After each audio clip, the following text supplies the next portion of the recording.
Sejam bem-vindos à tribuna, pelo prazo de até 1 hora para a sustentação oral. Excelentíssimo senhor ministro Cristiano Zanin, presidente da primeira turma do Egrégio Supremo Tribunal Federal, é uma honra estar sob a presidência de Vossa Excelência e também é um conforto, ministro Zanin, porque Vossa Excelência sabe bem o que é estar aqui nesse momento. Excelentíssima senhora ministra Carmen Lúcia, decana dessa primeira turma, Vossa Excelência sabe do respeito, da consideração. Mais uma vez, cumprimento Vossa Excelência, excelentíssimo ministro Luiz Fux, meus respeitosos cumprimentos a Vossa Excelência também, excelentíssimo senhor ministro relator, ministro Alexandre de Moraes, cumprimento Vossa Excelência com todo respeito, excelentíssimo senhor ministro Dino, também cumprimento Vossa Excelência respeitosamente, cumprimento ao subprocurador-geral da República, as senhoras e senhores presentes. Senhor presidente, nós estamos diante de um julgamento histórico. Histórico pela importância do tema subjacente, a própria acusação, a questão do Estado Democrático de Direito, por envolver um ex-presidente da República, por envolver outras pessoas, generais, por envolver tantas pessoas num processo que tem vários núcleos e que foi cindido.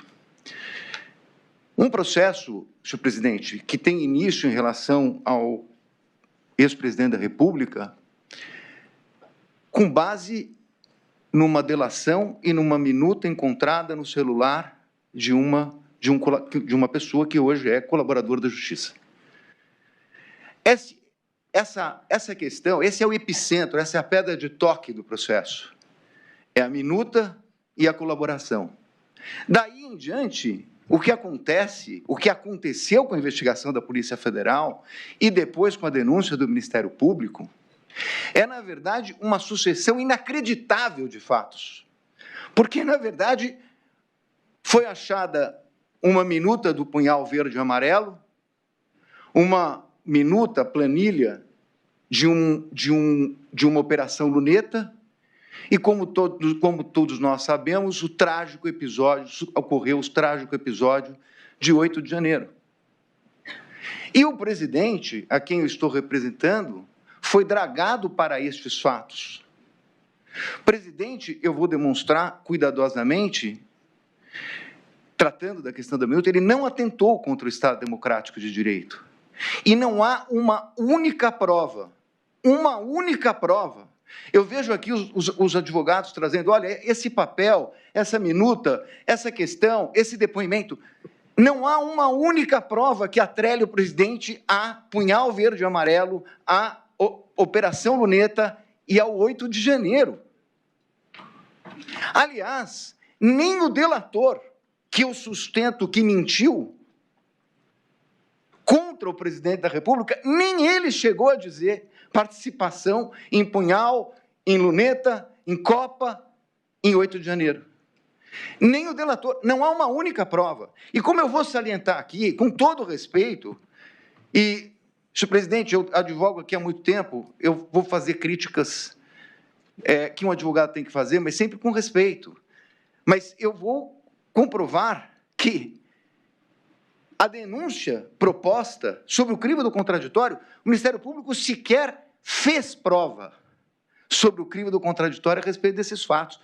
Não há prova, eu vou tratar disso. E vou tratar também, senhor presidente, de um processo que é histórico, é difícil, e tão difícil e foi muito complicado para a defesa, pesa dizer. Eu sei que já está decidido, mas a defesa, desde o princípio, entendia que a competência não deveria ser da Suprema Corte, sendo, seria do Pleno. Essa matéria já foi definida, não vou tocar no assunto. Mas houve, efetivamente, com todo respeito, um cerceamento que eu vou demonstrar à luz dos entendimentos do próprio Supremo Tribunal Federal. Além disso, senhor presidente, nós temos uma delação que eu também vou também colocar, que, na verdade, alguém chamou aqui de uma jabuticaba. Não é uma jabuticaba, com todo respeito ao doutor Demóstenes. É muito mais grave, porque a jabuticaba existe aqui no Brasil. A delação, da forma como está sendo proposto, nas alegações finais do Ministério Público, não é uma jabuticaba, é algo que não existe nem aqui, nem em nenhum lugar do mundo. Porque, na verdade, o que está se pretendendo aqui é reconhecer uma parcial falsidade da delação e, ainda assim, fazer um aproveitamento dela diminuindo a pena. Não é isso que diz o legislador, como eu vou comprovar. A quantidade de pena é em relação à quantidade de colaboração das provas que o colaborador traz para os autos para sustentar uma eventual condenação. Mas não é, na verdade, uma parte da pena em função de ela ter uma parte de omissões ou contradições. Omissão ou contradição é algo que deve anular a colaboração. Ela não pode ser aproveitada. E é esse tema que eu vou falar. E um processo difícil, senhor presidente, porque nós chegamos aqui, efetivamente, com... o ministro Dino saiu um pouquinho, mas eu outro dia vi um corte no Instagram dele, que ele disse que nunca teve tanto jurista no país, de Instagram, de internet. Eu nunca vi tanto jurista na área penal. Nunca, todos eles com uma opinião própria a respeito de uma condenação sem conhecer o processo. Então, na verdade, chegamos aqui, senhor presidente, com uma carga de uma parte da população e desses, aspas, juristas, tratando de uma condenação sem conhecer os autos. Então, são esses juristas, estava falando aqui, ministro, da fala de Vossa Excelência a respeito dos juristas. Eu ouvi Vossa Excelência isso. E não vou processá-lo. Pode ficar tranquilo. Eu estou de acordo com Vossa Excelência. Eu percebi. Então, com base nesses princípios, senhor presidente, eu vou tentar fazer aqui um resumo da defesa que já foi apresentada a Vossas Excelências. Começando pela questão do cerceamento de defesa. O meu colega que me antecedeu colocou até na tela, até de uma maneira bastante propícia, porque foi daquela forma mesmo que nós recebemos as provas. Desde o início, desde o primeiro momento, desde a minha primeira manifestação, eu tenho pedido as provas que estão no processo. Eu não nego, aliás, eu já disse isso na primeira sustentação aqui, que as provas eleitas pela Polícia Federal, as provas eleitas pela denúncia foram colocadas nos autos e estão à disposição dessa defesa e de todas as defesas. Mas a pergunta que se faz é, que prova é essa? É o recorte de trechos de WhatsApps, conversas de WhatsApps, documentos como um papel, uma agenda, que foram localizados em computadores. São dezenas e dezenas e dezenas de computadores. São dezenas e dezenas e dezenas de celulares. São milhares de documentos apreendidos na sucessão, porque vamos lembrar que nós não estamos falando de um processo. Esse processo reúne uma sucessão de investigações com buscas, diversas buscas contra as dezenas de pessoas, algumas aqui processadas, outras que nem processadas foram. Portanto, ministro, nós temos um conjunto de prova apreendida, que ficou à disposição por anos com a Polícia Federal, que tem um sistema para fazer pesquisa, que tem efetivamente meios técnicos para saber conversa por palavra, por tema. E nós pedimos essa prova. Ela não veio antes do recebimento da denúncia. Vossas Excelências determinaram que ela deveria vir após o recebimento da denúncia. E ela começou a vir. Numa terça-feira, com a instrução que começaria na segunda. Só para lembrar, a instrução aconteceu entre o dia 19 de maio e o dia 2 de junho.